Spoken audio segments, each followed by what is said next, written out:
26 साला कराची में रहने वाला साले आसिफ, जिसने अपने दोस्तों के साथ मिलकर एक एआई कंपनी की शुरुआत की जिसकी मालियत आज 60 अरब डॉलर है, और उसे एलोन मस्क, जो कि दुनिया का अमीर तरीन शख्स है, वो देने पर मजबूर हो गया और उसके साथ शिराकत दारी करने पर भी आमादा हो गया और कहा कि मैं आपको 60 अरब डॉलर देने के लिए भी तैयार हूं, आप मुझे ये कंपनी मेरे हवाले कर दें। बहुत सारे लोग यहाँ ये बात कह रहे हैं कि आखिर इस कंपनी ने ऐसा क्या किया और ये कंपनी किस चीज के लिए काम आती है। जैसा कि आप जानते हैं, अडोब नाम आपने सुना ही होगा।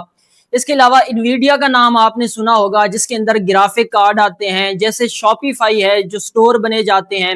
अडोब, जिसके अंदर ऑडियोज भी आती हैं, वीडियोस के जो सॉफ्टवेयर होते हैं वो भी आते हैं। ये सब जब अपनी डेवलपमेंट करते हैं, एआई डेवलपमेंट करते हैं, तो इनको एक कर्सर की जरूरत होती है, जो कि इस साले आसिफ की कंपनी से ये हेल्प लेते हैं।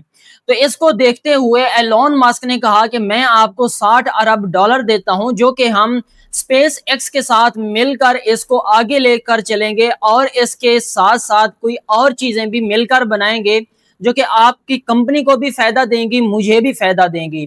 लेकिन यहाँ जो मैं बात करने लगा हूं वो सिर्फ ये है कि वो साले आसिफ जो एक पसमानदा इलाके से ताल्लुक रखता था और पहले वो पाकिस्तानी था, अब वो पाकिस्तान का नाम उसने इस तरह रोशन किया है कि पूरी दुनिया बात कर रही है। आलमी मीडिया भी इस पर आर्टिकल लिख रही है कि एक पाकिस्तानी नौजवान जिसने 60 अरब डॉलर की एक कंपनी बना ली, और वो भी चंद सालों के अंदर अंदर, 2 से 3 साल। तो यहां से अंदाजा लगाया जा सकता है कि पाकिस्तान के अंदर टैलेंट की कमी नहीं है, कमी है तो सिर्फ और सिर्फ वसाइल की कमी है। अगर ये हुकूमत पाकिस्तान के नौजवानों को वसाइल फराहम करे, इंटरनेट फराहम करे और इनको सहूलियात फराहम करे, तो ये दुनिया की तारीख पलट सकते हैं और दुनिया के ऐसे नामों में शामिल हो सकते हैं जो कि किसी ने ख्वाब भी नहीं देखा होगा।